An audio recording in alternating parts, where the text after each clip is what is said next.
Governor Fubara must be held accountable for his baseless campaign of blackmail. We are certain that his penchant for propaganda will once again plunge Rivers into political unrest if this goes unchecked, thereby undoing the peace and stability which the sole administrator has painstakingly maintained.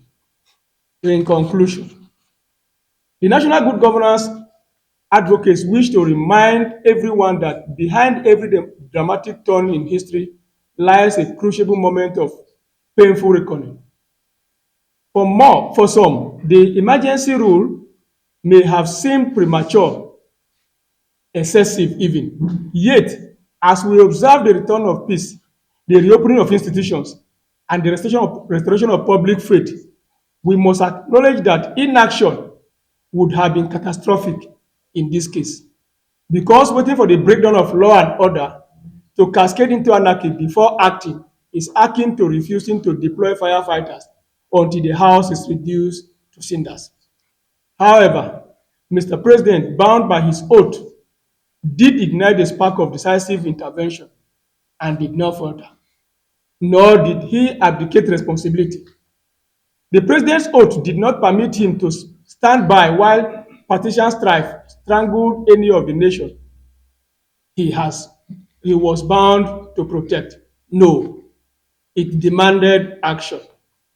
Vice Admiral Ibas, in turn, answered the clarion call with a rare combination of discipline and empathy, with structure and civility, with decisiveness and integrity. The National Good Governance Advocate reiterates in the strongest possible terms that the allegation of contract inflation and treasury looting against Admiral Ibas are baseless, malicious, and politically sponsored.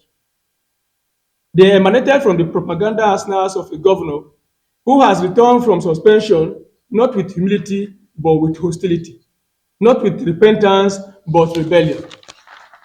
Governor Fubara, on the other hand, has demonstrated that he remains unrepentant, self absorbed, and vengeful.